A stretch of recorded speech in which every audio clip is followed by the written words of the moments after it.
Hello, everyone. Welcome, Pints and Politics. You're here with me, Drew, and also with Mike. And we're trying something a little special today. We are doing remote podcast today. We're trying it out. We're not meeting in public. It's a test because you're gonna be seeing a lot more of this as we hit session. That way we can get Mike straight from the Capitol. How you doing today, Mike? It's been a interesting last couple weeks with everything that's happening at the state level and so forth. So, Yeah, I've um, heard a couple of things. I heard the Democrats in the House don't want to come to work. They want to, what is it, boycott the first 2 weeks? What's going on with that? well, and that's it's kind of interesting, this position we're expected. There's two basic things that when I ran for office, the Republicans ask you two questions, basically. Mhm. Do you maintain Republican principles or agree with the party platform? And do you live in your district? Pretty simple qualifiers, if you ask me. Yeah, that's really kind of basic. Yeah, I agree. Apparently, on the Democrat side, living in your district is not a qualification to running for that office, Yeah, and we which is talked about really, that last week with Curtis Johnson. yeah, we did. He And didn't really, even install the Wi-Fi. that's exactly why the position or what's going on right now, because if he had simply lived in his district and he had won his election, we'd be tied 67-67, and there would be none of this kerfuffle, these issues. But the sad fact is, he did not live in his district, claimed to, and Paul Wickstrom for his work deserves a lot of credit because he had heard or understood that his opponent, Curtis Johnson, didn't live in the district, kept pretty meticulous records of what was going on or not going on in that apartment, and the judge found that there was enough evidence that he could not prove residency. Yeah. So, So I saw this online. I wish I had it with me, but I saw a complaint about Wigstrom. Like, oh man, he couldn't win, so he found out a way to kick Curtis off the ballot. And it was like, well, he was kind of breaking the law, but yeah, sure. This the guy investigated a crime. I would say he had a lot of foresight there. Sorry, my computer's making funny things at me. I just had to click something off. But this is something that's been going on in politics, and they have a term for it. Carpet bagging is one of the terms for it. Oh yeah. You move into a district so that you can run in that certain district. Well, he may have attempted or may not have, it looks like at this time, to even make that first step of moving into a district in order to run there, Mr. Yeah, Johnson. again, it would have been so easy to do. Just stay there a couple of weekends.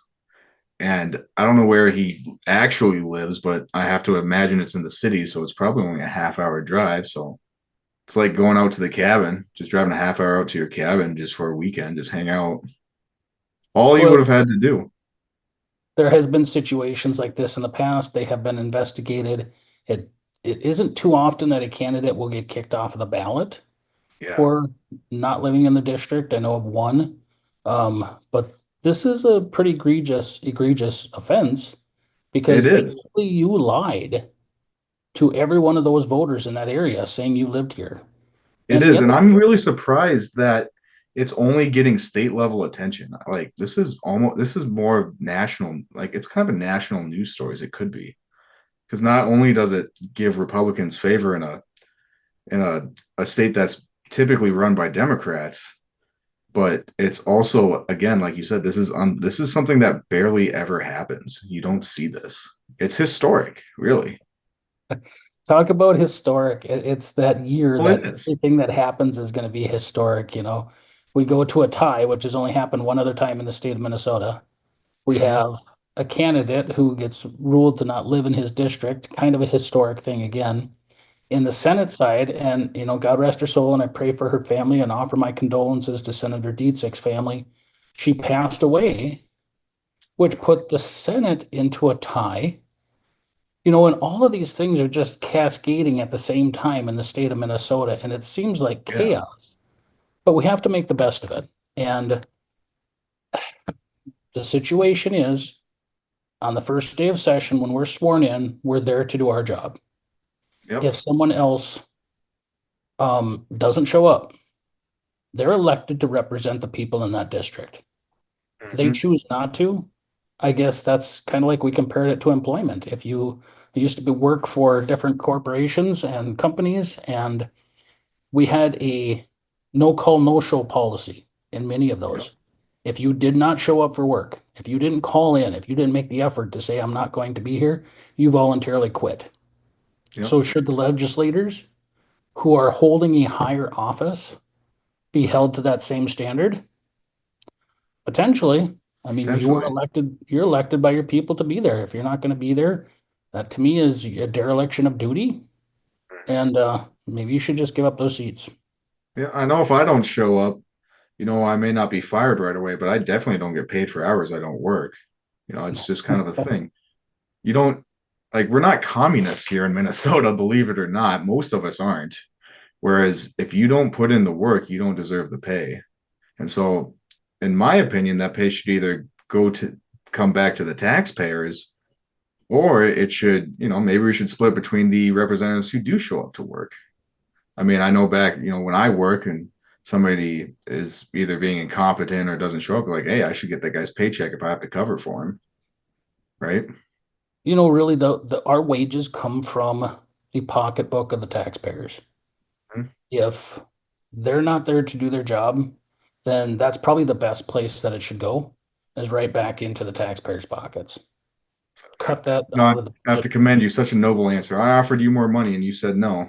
And put budget. that on record. It's not my money to have. It's the taxpayer's dollar. And I take that very serious. Yeah, that's So, a very important message because I'd be willing to bet your taxpayer funded paycheck that most of your colleagues don't think that way. They think it's their money because it's coming to them. And kind of if you look at things, a lot of things are driven by this want of money. It's kind of fascinating in that way to me. well, Like it's the a fraud powerful, stuff, it's about moving money so that somebody else can have it. And money, if you think about it, Mike, money is kind of worthless. So when you say it's good that the taxpayers keep their money, that way they can spend it on their stuff because money inherently has no value in a way. It's not backed by gold. well, our fiat currency, you're right, Yeah, is our not. fiat currency. It's only value is what we believe it to be. That's right. And that value, we're supposed to show up as legislators, put our time in there to represent the people. And we're part-time legislators. We're not there all year long. And I think that's important as well. Our Yeah, time it's a at good the thing. Capitol. I'm sorry. Oh yeah, no, you're fine. I just interrupted. That's my bad. I was Oh, agreeing with you. It's a good thing that's part-time legislation because it allows you to get back to your district and spend time with your constituency.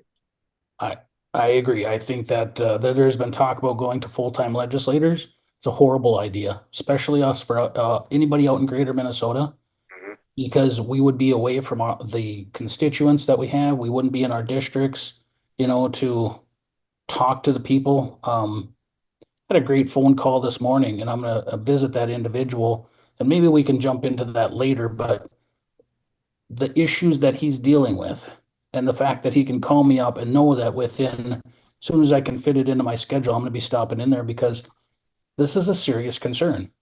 And if we're Yeah. not in our district to make those connections, to understand the people in our district, then how are we properly representing them? Well, what's that thing that you always say? The government closest to the people is the most effective. It absolutely is. And you And should when put that on a people, shirt, Mike, at some point. I know I've always wanted to start a t-shirt company and just put great sayings on the front of them. I think that'd be great. Yeah. That would be actually, it'd be get some interesting stuff and get some good conversation going because we always another thing that I always talk about is have conversations with people.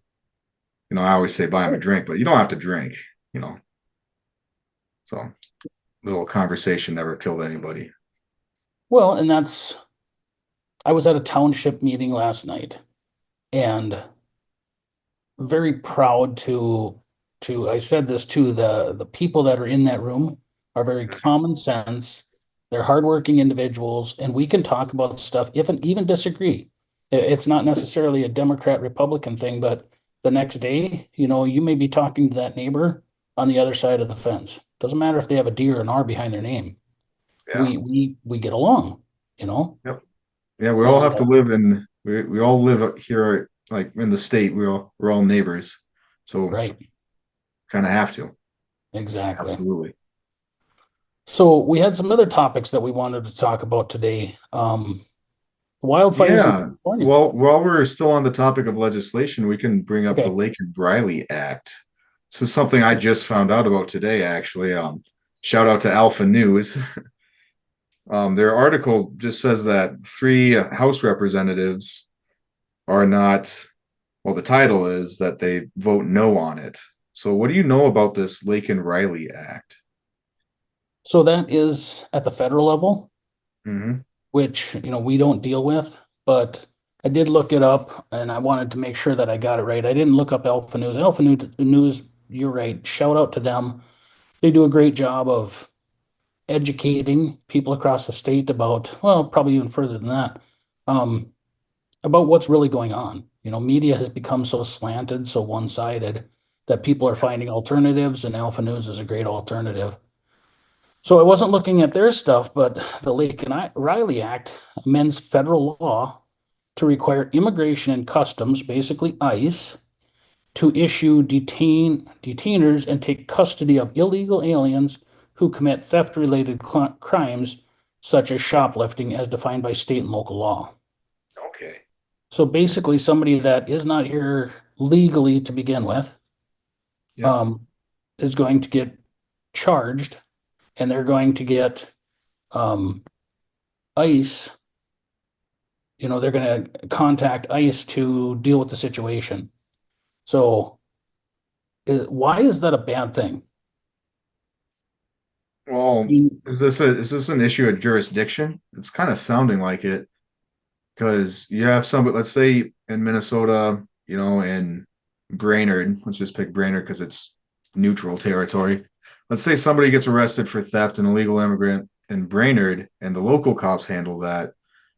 Is ICE gonna override them and override the city of Brainerd and with federal charges, or will it stay at county and state charges as well?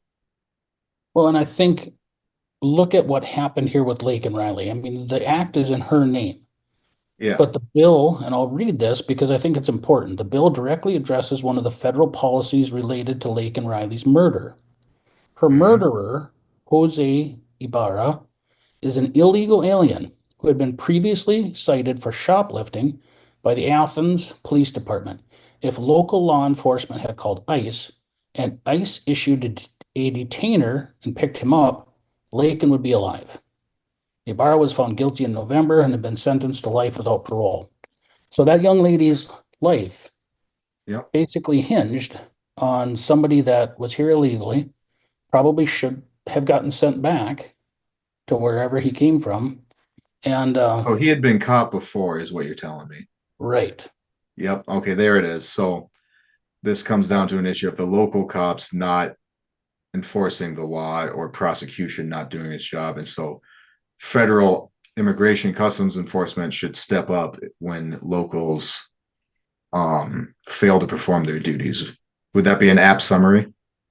Well, and I think here's the issue. We want legal immigration. Yeah. We want people coming to the United States. This is the American dream, right?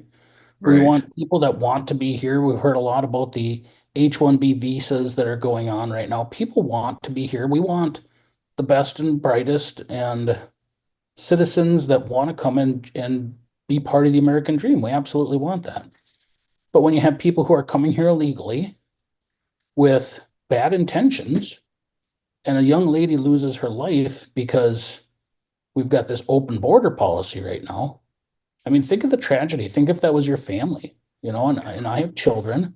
If that Well, the was thing my, is that Laken Riley, the story went viral with her. I know that. but she's not the only one who's suffering. Like she's not the only one who got killed by illegal migrants. She's not the only one.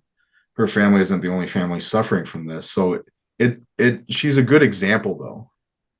And I have no issue with the law. I'm just trying to understand it, right? Sure. And I think it passed and it's going to the Senate. So in theory, it should pass total, right? Well, what other laws do we turn a blind eye to? I mean, what if we just blanketed and said, from this point on, we're not going to pick up drunk drivers. We're not going to prosecute them. Well, They're then you're going here. to see a lot more drunk drivers. Ah, the same thing applies to people who are coming across the border illegally. Yeah, right. If you don't enforce those laws, people are going to take advantage of it. And like I said, we want the best and the brightest. We want the people that want to come here and contribute and be part of that American dream. But tell Yeah. me where else in our society we just turned a blind eye to those laws and don't prosecute them. And I think the drunk driving one is a pretty Well, that's a great example because everybody hates drunk driving. right. We don't turn a blind eye to that and say, well, we're just not going to prosecute them. Those people are just doing what's best for themselves and their family. You could make similar arguments, but the fact is they're breaking the law, and that's dangerous, and it has repercussions to other people. So, same thing applies to illegal immigration. Let's get the system set up to where it should be so that people can come in, enjoy the American dream, and And not. also, again, with this act, I think the thing that needs to be said is let's just enforce our laws. If somebody's here legally and they committed a crime previously, get them out of here. If we catch them here illegally, port them. That way we can help prevent murders such as what happened with Miss Riley. And there was something, and I don't remember the situation. I think it had to do with gun control bills in the state of Minnesota. Okay. Comrade Walls said that if it saves one life, it's worth passing this bill. Oh yeah. I don't know if it was about guns, but I remember hearing that kind of rhetoric with the COVID vaccine. Everyone Yeah. needs to take, or the lockdowns even in 2020. It's a long time ago, but I remember it like it was yesterday. So why doesn't that same argument apply to this? Yeah, that's fair. I think it's politics. It's obvious Democrats don't want anyone to own guns. They'll bring up every reason under the sun. So even one life, and then I think the migration thing is more of a benefit to them, the illegal migrant thing. Whereas that's probably why they turned a blind eye. I guess I'm kind of calling them a little corrupt, but that's kind of the only reason I can think, and it's kind of sad, really. It's they're trading crime-ridden society or a peaceful society for power. So they're taking away the peace, adding in a criminal element by bringing in people who we aren't assimilating, and we're also not holding accountable so that they can garner more votes or more representation in their more concentrated areas, if that makes sense. I would say there's something more sinister to this. Okay. Don't you think that, in essence, the Democrats who are pushing for this illegal immigration to flood our country are basically using those people for their political gain? Well, that's kind of what I was getting at by garnering votes. Because in a way, the census doesn't include the fact whether or not you're a citizen right now. So if you flood a Democrat run area with a couple million migrants, well, they're counted in the census, but they can't vote. So if you have the same number of votes in a heavily Democrat area, but you can give yourself five more representatives by bringing in 5 million immigrants. And Right. that's So kind of the sinister aspect. that's the political games that are going on, but I believe that that is much more, I believe that's sinister. You are using someone Yeah. for your political gains and then claiming on top of that Well, you're that promoting you're suffering for political gain too. yes, there's And people who don't make it people are across the suffering. border.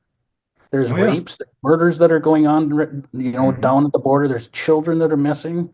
I think they had said something to the effect of what, 300,000 children are missing that came I don't across have the the border. numbers, but I know There's it's a lot.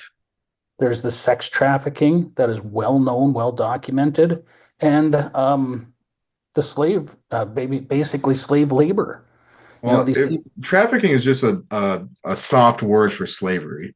So when you say like sex trafficking, it's sex slavery. If you say labor trafficking, it's labor slavery.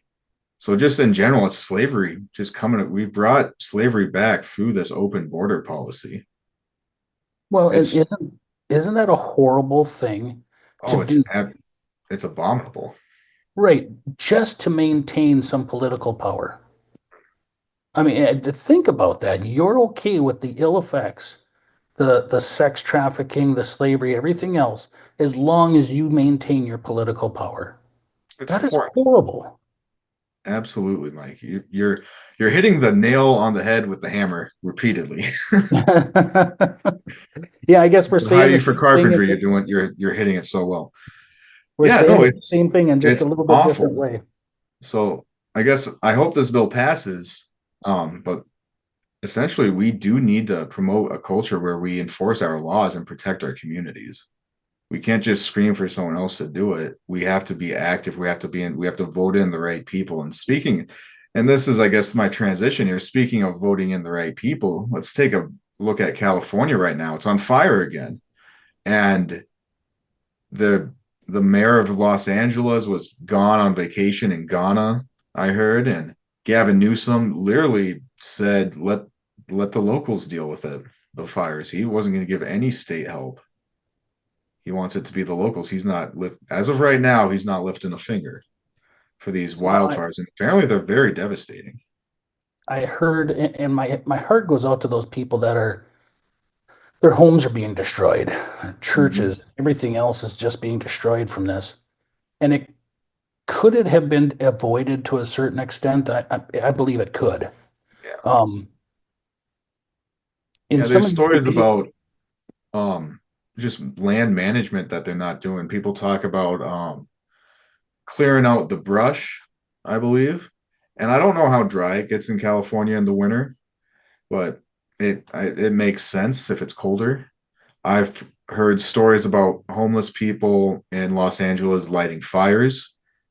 So I guess we'd have to check the fire department there, but it makes sense. If it gets cold at night, you fire keeps you warm, especially if you don't have a home. So if it's dry and homeless people are lighting fires and if the wind is just right, you can get a very big fire going when it's dry and windy.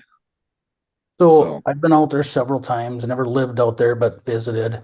And there's parts of the state it's pretty diverse, yeah, ecosystems out there. Um, but when I was out there, depending upon the time of year, I was at Fort Lewis Air Force Base, spent some time there, and I thought it was kind of funny. It's the Golden State, it's called, right? And I thought it was because of, the gold that was found in the different areas. And somebody said, no, that's because when it dries out here, when it gets dry out here, everything turns golden brown. That was kind of the joke. that's a fun fact. Yeah, but along the highways and stuff out there, you saw it, or I saw it quite often, where there'd be either stuff that was burning or had been burnt off. And the gentleman I was with, I asked the question, I'm like, is this normal? And he said, oh, yeah. He said, safety chains are the worst. You don't hook up your safety chains on your trailer Hmm. and they start dragging, and a simple spark can light the grass and stuff on the fire on the side of the highways. Yeah, that makes sense. And then it takes off. But now look back at it historically, too. Those areas of the state, especially the ones that are dealing with in LA and so forth, Yeah, a lot of the canyons, a lot of the hills have burnt off since the beginning of time. That's the nature, that's the ecosystem in those areas. So now it's overpopulated. You haven't managed the tinder dry conditions out there. And other countries have done this well. I think Finland is a good one where they create fire breaks, they get rid of the underbrush and a lot of the yeah, stuff on the forest floors to maintain the safety of those regions. And by the sounds of it, from what I hear, the fire chief out in that area has spent more time and focused more on DEI and yeah. social equity and spent I've heard millions of that too. dollars on that instead of now that they're running out of water as well. Yeah. Um, because they didn't because prepare properly. Yeah, I I'm heard sorry. they Say didn't. again? They weren't preparing with their water reserves, and Well, again, they were doing the DEI hires, so they're not hiring the most qualified people. They're hiring the most. I'm going to say diverse because that's how they say it, but they're hiring based on race, sex, and gender orientation, which does not necessarily make for good job getting done aptitude. so there was something with the water too, and here again, I will confess I don't know all of the details, but they divert water because there's basically unlimited water that comes out of Canada, comes down the mountains and so forth Oh yeah. towards California. And there's a smelt, which is a small fish, big minnow, whatever you want to call it. And to protect them, they have diverted that water into the oceans rather than Oh putting it yeah, the in Delta and smelt. filling. Right. So rather than filling the reservoirs and having the water available, they've diverted that into the ocean to save these fish. Well, now it's at the detriment of the people that are living in that area. Yep. So we have prioritized fish above humans. Yeah. This is a hippie thing. So I know. Yeah, the definitely. I think every time they try to do something about that, the eco freaks they come out and protest. I know that, and I don't mean to call them freaks. That's just kind of like they're super about the ecosystem and the environment. I Sure. mean, And freaks isn't necessarily a bad word, but like it's a little harsh. well, I do understand we need to conserve our natural Yeah. resources. Yeah, I we got to love protect our planet, but at the same time, we shouldn't be destroying ourselves. exactly. Yeah. So That's also we're that's running that's out of time that's on right. this meeting. I got a timer here. So we Okay. got we got a couple of minutes to wrap things up.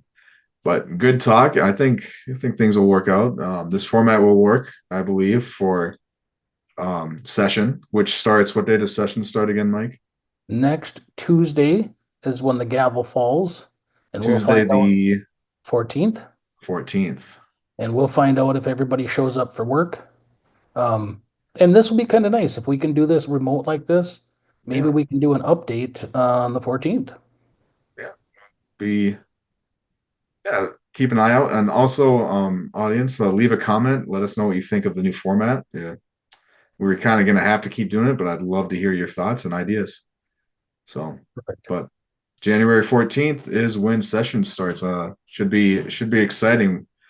Possibly possible drama, possible all kinds of things. We don't know what could happen. We have two vacant seats, one in the House and one in the Senate, that give Republicans a majority. So we got a lot of interesting politics that we're expecting to see this year. So Any closing? I was on the radio this morning, and the comment was, how do you think things are going to go? And I said, if you had a crystal ball, I still don't think it would accurately predict what's going to happen coming up here because there's just so many variables, there's so many ifs. But we need to show up, we need to be the adults, we need to do our job, we need to represent the people of our area. If somebody else chooses not to do that, that's on them, and they have to make that decision, and we'll have to react to what happens there. But as for me, I plan on going down representing the people of 5B and the rest of the state and doing what I'm paid to do and being responsible with those taxpayer dollars. Good man. Well, I think we'll end it here. Thank you guys so much for watching Pints and Politics. We got Representative Mike Weiner. I know the name at the bottom says Amber, but that's his wife. And then you got me, Drew Peterson. Thank you all so much for watching. God bless.